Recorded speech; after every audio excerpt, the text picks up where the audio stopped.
श्री शिवाय नमस्तुभ्यम। हर हर महादेव। दोस्तों आप सभी लोग जानते हैं कि देवशयनी एकादशी कल के दिन यानी कि 17 जुलाई बुधवार के दिन पड़ रही है। तो इस दिन जो भी उपाय किया जाता है ना, उसका दोगुना फल होकर कि आपको मिलता है। तो ऐसे में पूज्य गुरु जी ने देवशयनी एकादशी के दिन करने के लिए एक बहुत ही अचूक उपाय को बताया है। देखिए दोस्तों, देवशयनी एकादशी क्या होती है, सबसे पहले ये समझ लीजिए। देवशयनी एकादशी जो होती है, उसे दिन क्या होता है कि भगवान विष्णु शयन की मुद्रा में चले जाते हैं।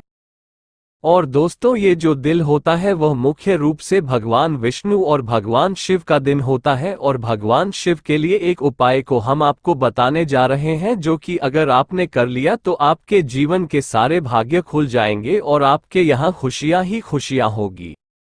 दोस्तों, इस दिन भगवान शिव पृथ्वी लोक पर आते हैं यानी कि मृत्यु लोक पर आते हैं। और जो भी भक्त उनकी सच्चे दिल से कामना करता है, पूजा पाठ करता है, उनकी कामनाओं को महादेव पूरा करते हैं। इसीलिए आपको इस दिन एक छोटी सी उपाय को जरूर करना चाहिए, जिससे कि महादेव भी आपकी मनोकामना को पूर्ण करें। देखिए, ये दिन जो होता है वो ऐसा दिन होता है कि जो साल में एक बार आता है, यानी कि साल में एक बार ही ऐसा होगा आता है कि जिस समय आप अपनी मनोकामनाओं को पूर्ण कर सकते हैं। इसलिए आपको इस मौके को अपने हाथ से जाने नहीं देना है। अगर आप चाहते हैं कि आपके घर में मां लक्ष्मी की कृपा हो, धन धान्य से भरपूर हो और कर्ज से मुक्ति हो, ठीक है। क्या होता है कि कभी कभी जो कि बड़े बड़े व्रत अनुष्ठान करने से मनोकामना पूर्ण नहीं होती, वो इस छोटी सी उपाय को करने से पूर्ण हो जाती है। आप महादेव से बहुत विनती करके थक हार चुके हैं, बहुत से उपाय कर लिए हैं, लेकिन मनोकामना अभी तक पूरी नहीं हुई। लेकिन अब की बार जो देवशयनी एकादशी है वह बहुत ही पावन मौका है और इसके बाद ही सावन शुरू होता है। तो देखिए, ये जान लीजिए सबसे पहले कि यह उपाय कि लोगों को करना है, ठीक है, वो जानना सबसे जरूरी बात है। तो सुनिए, आपके घर में से कोई भी सदस्य इस उपाय को कर सकता है। ऐसा कुछ नहीं है कि किसी खास व्यक्ति को ही इस उपाय को करना है। आपके घर में जो व्यक्ति भी इस उपाय को करना चाहिए, वह आराम से एक उपाय को कर सकता है। आपके घर में माँ बहन जो कोई भी इस उपाय को करना चाहिए। अगर आप खुद इस उपाय को करना चाहते हैं तो आप भी इस उपाय को कर सकते हैं, ठीक है। यानी का मतलब यह है कि घर का कोई भी सदस्य कर सकता है। ये तो क्लियर हो गया। अब देखिए इस बात को कि इस उपाय को किस समय करना है, ठीक है। तो आप लोग जानते ही होंगे कि उपाय को करने के लिए सबसे उपयुक्त समय होता है वह सुबह का समय होता है। यानी कि अगर आप सुबह इस उपाय को करेंगे तो आपको इसका अच्छा फल मिलेगा, ठीक है। और मैं भी कहता हूं कि देवशयनी एकादशी है तो आप लोग सुबह जल्दी उठ करके स्नान आदि करके जो इस उपाय में आपको चीजों की आवश्यकता पड़ेगी उनको आपको ले लेना है। उपाय में आपको किन चीजों की आवश्यकता पड़ेगी, हम आपको इसी वीडियो में बहुत ही अच्छी तरीके से बताएंगे कि आपको किन किन चीजों को लेना है और किस प्रकार से इस उपाय को करना है। उपाय करने का तरीका ही बहुत ज्यादा इम्पोर्टेंट होता है। अगर आपने उपाय करने के तरीके को अच्छे से सुन लिया और समझ लिया तो आपको उपाय में कोई दिक्कत नहीं होगी। और अगर आपने उपाय को बहुत ही अच्छी तरीके से किया है तो आपकी मनोकामना 100% गारंटी के साथ पूर्ण होगी, ठीक है। अब आप लोग समझ गए होंगे कि यह उपाय घर का कोई भी सदस्य कर सकता है। देखिए, अगर आपको सुबह समय न मिल पाए तो आप शाम के समय इस उपाय को कर सकते हैं, ठीक है। अगर आपको सुबह सुबह नहीं मिल पा रहा है तो आप शाम के समय इस उपाय को कर सकते हैं, इसमें भी कोई दिक्कत समस्या की बात नहीं है। दूसरी चीज आपको ये सनी चाहिए कि आपको इस उपाय में क्या क्या लेना है, ठीक है, वही जाता है इम्पोर्टेंट है, ठीक है।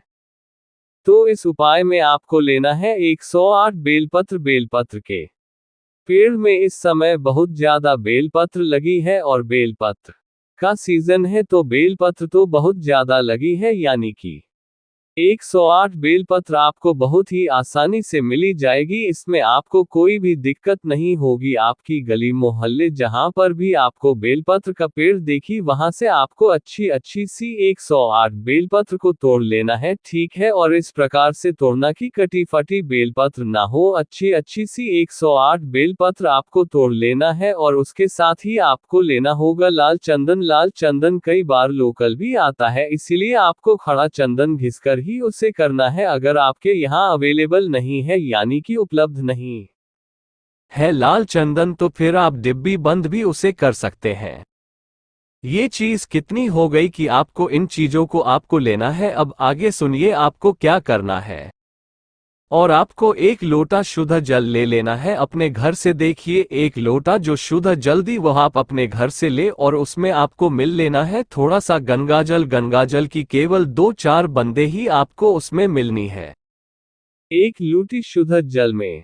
आपको इतना काम कर लेना है। आपको ये सब काम घर में ही करना है, मंदिर में अभी आपको कुछ नहीं करना है। जब मंदिर में आपको काम करना है तो हम आपको आगे बताएंगे। अब आपने जो 108 बेलपत्र ली है उनमें क्या करना है आपको। उनमें आपको बेलपत्र की बीच वाली पट्टी पर लाल चंदन ओम का स्मरण करते हुए बिंदी रखना है, यानी कि आपको अपने मन में ओम का स्मरण करते रहना है। और बेलपत्र की बीच वाली पट्टी पर यानी कि उसके अगल बगल वाली पट्टी पर कुछ नहीं करना है। ये चीज आप समझ गए होंगे। हम आपको एक धागा लेना है, किसी भी रंग का आप ले सकते हैं। धागा लाल रंग का अगर मिल जाए तो बहुत अच्छा है, वैसे आप किसी भी रंग का धागा इस्तेमाल कर सकते हैं, उसमें भी कोई दिक्कत या समस्या की बात नहीं है। अब आप इतना चीज समझ गए होंगे कि आपको पैसे कर लेना है। अब स्थाई से आपको 108 बेलपत्र को माला बना लेना है। पहले तो आपको एक बेलपत्र पर ऐसे करना है और फिर 108 बेलपत्र पर इस प्रकार से लाल चंदन से बिंदी रखना है। फिर उसके बाद आपको बना लेना है, ठीक है। अब आपको महादेव के मंदिर में जाना है। जो भी आपके पास में मंदिर है भोले बाबा का, उसे मंदिर में आपको पहुंच जाना है। फिर वहीं पर आपको उपाय करना है। तो जिस तरीके से आपको पूजा पाठ करते हैं और अपना कहते हैं, सबसे पहले तो उसी तरीके से पूजा पाठ कीजिए।